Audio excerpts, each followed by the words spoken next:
Three bikers decided to take Indian motorcycling to the next level on an expedition that had never been attempted on an Indian motorcycle before.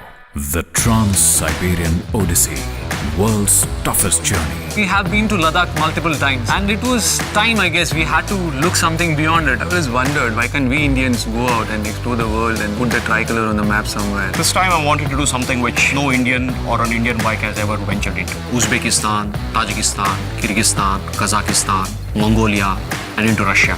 This hyperride was filled with treacherous terrains, from snow, clay, sand, mud to bones. With their Dominars ready for the Odyssey, the three hyper riders saddled up and got straight to business. Highway M41, home of the notorious Pamir Highway, part of the old Silk Route, links Uzbekistan to Kyrgyzstan, damaged in places by erosions, earthquakes and avalanches. They also call it the road from hell.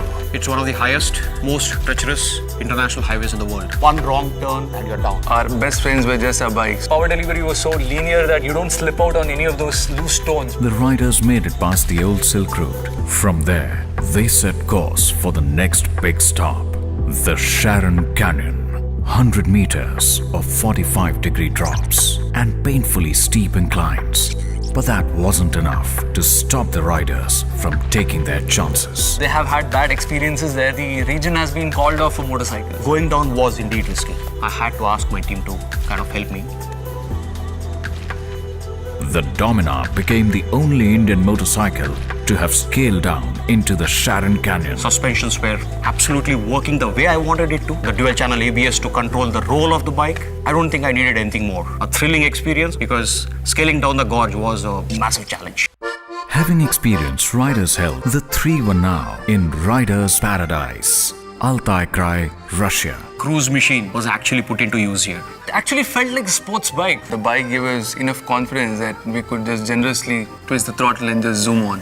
The trio were riding on the most beautiful road on the Odyssey. They took it all in and were hyper riding all the way to Mongolia. Getting to Mongolia was the easy part, but the road back home was long. The boys headed to take on the frigid roads of Siberia, Kolyma Highway, or as it is popularly known, the Road of Bones. Laid over the bones of the forced laborers who died constructing it, today the treacherous highway stands in their memory. Old Summer Road is the biggest challenge for any adventure motorcyclist. You can call it a torture test for a machine. On this leg of the journey, it was extremely freezing, but fortunately the bikes never let us down. Thanks to the monoshock in the rear, balanced out the weight of the bike so well, the handling is perfect. This is where I kind of started respecting the Dominar. The way it managed to blend across different terrains. The road was merciless, but the riders persevered and kept their eyes on the prize. The riders kept the spirit alive and arrived into Tomtor. Dominar was the first Indian motorcycle to set its tires here, riding through different terrains for over 15,600 kilometers in 53 days. All this without a support system. Not a single day of brake or a spare part change. This itself speaks volumes about a man and a machine match. The Dominar has done what no Indian bike has ever accomplished, changing the face of Indian motorcycling forever. The kind of success that we have tasted, I am now a complete hyper rider.